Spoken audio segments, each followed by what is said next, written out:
समय और जिंदगी दुनिया के सर्वश्रेष्ठ शिक्षक हैं। जिंदगी हमें समय का सदुपयोग सिखाती है और समय जिंदगी की सही कीमत। नमस्कार दोस्त, मैं शशि स्वागत करता हूं फिर से शशि फाइनेंस वर्ल्ड में एक नई वीडियो, एक नई जानकारी के साथ।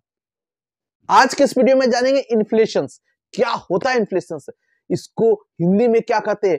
महंगाई। महंगाई से इसका क्या रिश्ता है, क्या नाता है, आज हम सब जानते हैं इस इन्फ्लेशन के बारे में। क्या इन्फ्लेशन का सही मतलब मुद्रास्फीति होता है? ये मुद्रास्फीति क्या है? हम आए दिन देख रहे हैं सामान बढ़ जा रहा है, दाम बढ़ जा रहा है। आज जो सामान का दाम है अचानक वो बढ़ गया है, या कभी कभी देखते हैं कि किसी चीज का सामान का बिक्री ज्यादा होने लग रहा है, ज्यादा डिमांड होने लगा, तो क्या होता है उससे कीमत पर जो आज हम 10 रुपए में खरीद रहे थे, कल के डेट में वो मुझे 20 रुपए 30 रुपए मिल रहा है। क्या कैसे अंतर पड़ रहा है? दिन प्रतिदिन हमारे सामान जो है महंगे होते जा रहे हैं। कैसे किसी देश की अर्थव्यवस्था, किसी इकोनॉमिक कैसे इन्फ्लेशन पर डिपेंड करता है, कैसे इन्फ्लेशन उसको प्रभावित करता है, कैसे किसी आम व्यक्ति की जिंदगी का मुद्रास्फीति इन्फ्लेशन पर कैसे प्रभाव पड़ता है, हमारे डेली के खर्चे कैसे इन्फ्लेशन में शिकार हो रहे हैं, कैसे इसका प्रभाव पड़ रहा है, हम इसमें जानेंगे। आइए जानते हैं इन्फ्लेशन को सरल शब्दों में। क्या इसके प्रकार हैं, क्या इसके अर्थ हैं, क्या इसके कारण है, क्या इसके प्रभाव हैं, किस तरह से ये हमें इफेक्ट करता है, किस तरह से ये हमारी डेली जिंदगी पर कैसे इसका प्रभाव पड़ता है, आइए हम सब जानते हैं। तो मुद्रास्फीति, मुद्रास्फीति को अगर कहा जाए सरल शब्दों में तो मुद्रास्फीति वह स्थिति है जिसमें कीमत स्तर में वृद्धि होती है तथा मुद्रा का मूल्य गिरता है। यानी किसी भी हालत में हमारे पास जो मुद्रा है, जो पैसा है, उसका समय के साथ कीमत बढ़ जाती है। अगर एक शब्द में इन्फ्लेशन को डिफाइन किया जाए तो inflation is defined as a continuous increase in the price level और the fall in the value of money. आपका रुपया, आपका जो करेंसी है वो हमेशा गिरता रहेगा और जो सामान है, सर्विस है, उसका दाम जो हमेशा बढ़ता रहेगा। तो इन्फ्लेशन आता कब आता है? When the level of currency of a country exceed the level of production, inflation occur. हम सब सिंपल समझ लेते हैं कि किसी भी सामान का दाम हमेशा बढ़ रहा है, या कम पैसा में अब वो ज्यादा पैसा में वो सामान आ रहा है, या पैसा का उसमें सामान आ नहीं पा रहा। मान लीजिए किसी सामान को मैं पहले 10 रुपया में लेता था, अब वो सामान का दाम 20 रुपया 30 रुपया में ले रहा हूं, तो पैसा का वैल्यू घट रहा है। ये इन्फ्लेशन जो है, जो मुद्रास्फीति हुआ, दो तरह के होते हैं। एक डिमांड पुल इन्फ्लेशन, दूसरा कॉस्ट पुल इन्फ्लेशन। दोनों के मायने अलग अलग हैं और दोनों में महंगाई बढ़ती है। कैसे बढ़ती है? तो जैसा कि मैंने बताया कि ये जो इन्फ्लेशन है मेनली टू टाइप्स के होते हैं, डिमांड पुल इन्फ्लेशन और कॉस्ट पुल इन्फ्लेशन। तो क्या अंतर है? डिमांड पुल में लूट लो छूट लो वाली बात होती है। किसी सामान का दाम अचानक बहुत सारे पैसे मिलकर के वो सामान खरीदना है, किसी पर्टिकुलर सामान के लिए रेट बढ़ते जा रहे हैं, डिमांड बढ़ गया। जैसे कोरोना पीरियड में सैनिटाइजर, मास्क का दाम बढ़ता जा रहा था, डिमांड में था, वो हो गया डिमांड पुल। ठीक उसी तरह कॉस्ट पुल इन्फ्लेशन, मतलब किसी भी तरह सामान बनाने में जो लागत है, जो मुद्रा है, वो बढ़ रही है, उसका कॉस्ट बढ़ रहा है, चाहे रॉ मटेरियल का हो, प्रोडक्शन का हो, सर्विस का हो, किसी कारण बस उस सामान को बनाने में जो पैसा लग रहा बढ़ गया, वो हो गया कॉस्ट पुल इन्फ्लेशन। ये जानते हैं थोड़ा डिटेल्स में डिमांड पुल इन्फ्लेशन को कि क्या होता है, कैसे बढ़ता है, क्या कारण है।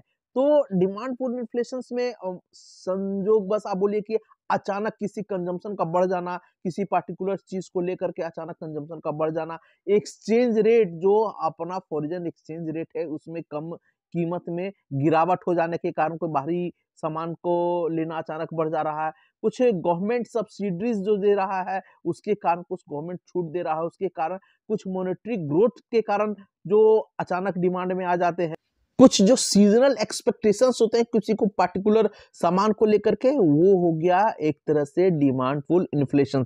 आइए मेनली अगर देखा जाए तो demand pull inflation is when there is increase in aggregate demand and the supply remains. अगर किसी, जैसे कि हमने सैनिटाइजर देखा था, अचानक पहले कोई आदमी कोरोना के पहले नहीं जान पा रहा था, बहुत मिनिमम लोग ही जानते थे सैनिटाइजर, मास्क।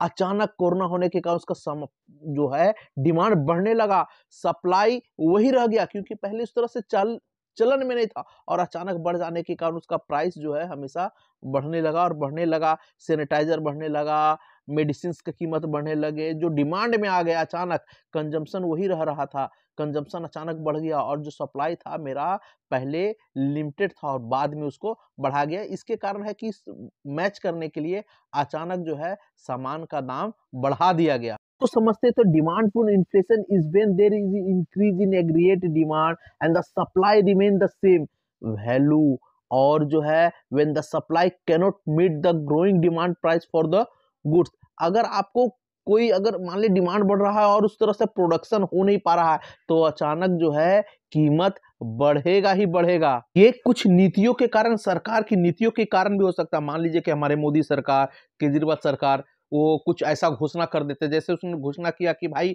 अब जो है डीजल कारें नहीं चलेंगी, तो पेट्रोल कारें के दाम बढ़ने लगे। डीजल यहाँ नहीं चलेगा, बैटरी की कारें चलेंगी, तो ई रिक्शा का प्रचलन आ गया, ई रिक्शा चलन में आ गया, सीएनजी चलन में आ गया। पेट्रोल कीमत बढ़ने लगी तो सीएनजी चलने लगा, इलेक्ट्रिक कारें चलने लगी।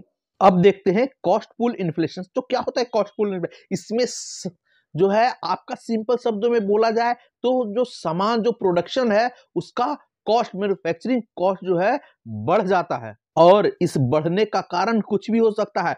आपका रॉ मटेरियल में, प्रोडक्शन में वृद्धि, ऑयल में वृद्धि, सरकार का नियम में, टैक्स वैक्स में वृद्धि हो जाता है। किसी तरह हमारा जो पैसा का वैल्यू है, जो फॉरेन करेंसी है, उसमें गिरावट आ जाती है, अपना रुपया में गिरावट आ जाती है। तो हो सकता है जैसे कि कुछ टैक्सेस आ गए थे, जीएसटी सब आने के कारण जो सर्विसेज हैं, जो प्रोडक्शन है, प्रोडक्शन ऑफ थिंग्स है, वो बढ़ जाता है।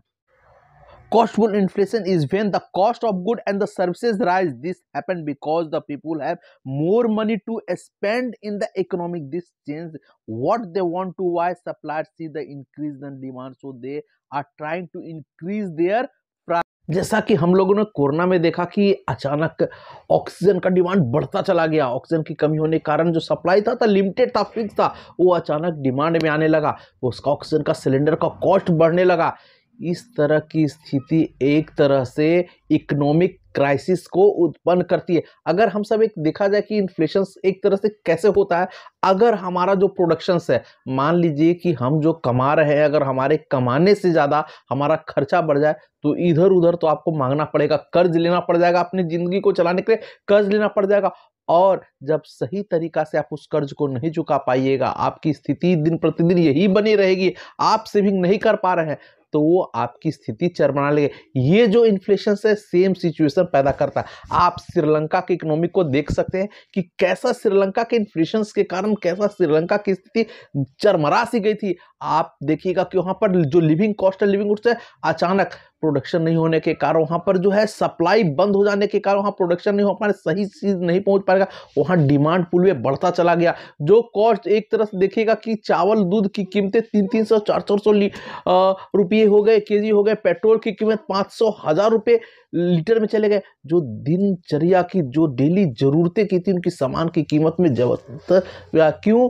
क्योंकि ये इन्फ्लेशन के कारण आ गया, ये महंगाई के कारण आ गया। उनकी अर्थव्यवस्था पर इसका किस तरह से प्रभाव पड़ा आप देख सकते हैं।